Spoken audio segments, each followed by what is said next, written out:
Arctic ક્ષેત્ર માટે Greenland અને ડેનમાર્કને પોતાનું સંપૂર્ણ સમર્થન જાહેર કર્યું. દાવોસ ખાતે આયોજિત વિશ્વ આર્થિક મંચના શિખર સંમેલન દરમિયાન કેનેડાના વડાપ્રધાન માર્ક કાર્નીએ આર્કટિક ક્ષેત્રની પ્રભુતા મામલે ગ્રીનલેન્ડ અને ડેનમાર્કને પોતાનું સંપૂર્ણ સમર્થન જાહેર કર્યું છે. ઉત્તર ધ્રુવીય પ્રદેશોની સુરક્ષાને ભૌગોલિક અખંડિતતા પર ભાર મૂકતા કાર્નીએ સ્પષ્ટ કર્યું હતું કે કેનેડા આ મામલે પોતાના સહયોગી દેશોની સાથે અડગ રીતે ઊભું છે. તેમણે આંતરરાષ્ટ્રીય મંચ પરથી આર્કટિક ક્ષેત્રમાં સાર્વભૌમત્વ જાળવી રાખવાની જરૂરિયાત પર ભાર મૂક્યો હતો, જે હાલમાં વૈશ્વિક સત્તાઓ વચ્ચે ખેંચતાણનું કેન્દ્ર બન્યું છે. ગ્રીનલેન્ડ પર અંકુશ મેળવવાના પ્રયાસોના ભાગરૂપે લાદવામાં આવતી આયાત જકાત અને આર્થિક દબાણની નીતિનો વડાપ્રધાન કાર્નીએ સખત વિરોધ કર્યો હતો. તેમણે જણાવ્યું હતું કે કોઈપણ દેશ પર આર્થિક પ્રતિબંધો લાદીને કે દબાણ લાવીને પ્રાદેશિક સાર્વભૌમત્વ સાથે ચેડા કરવા તે યોગ્ય નથી.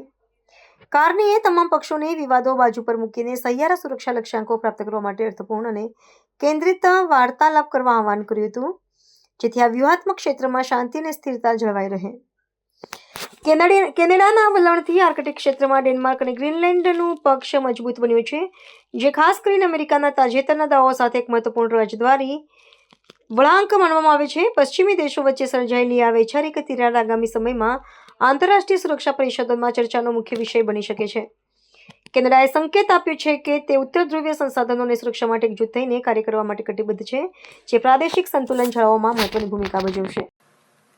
On Arctic sovereignty, we stand firmly with Greenland and Denmark and fully support their unique right to determine Greenland's future.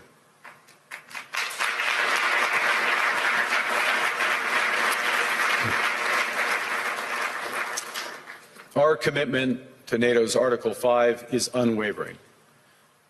So we're working with our NATO allies, including the Nordic Baltic Gate, to further secure the alliance's northern and western flanks, including through Canada's unprecedented investments in over-the-horizon radar, in submarines, in aircraft, and boots on the ground, boots on the ice.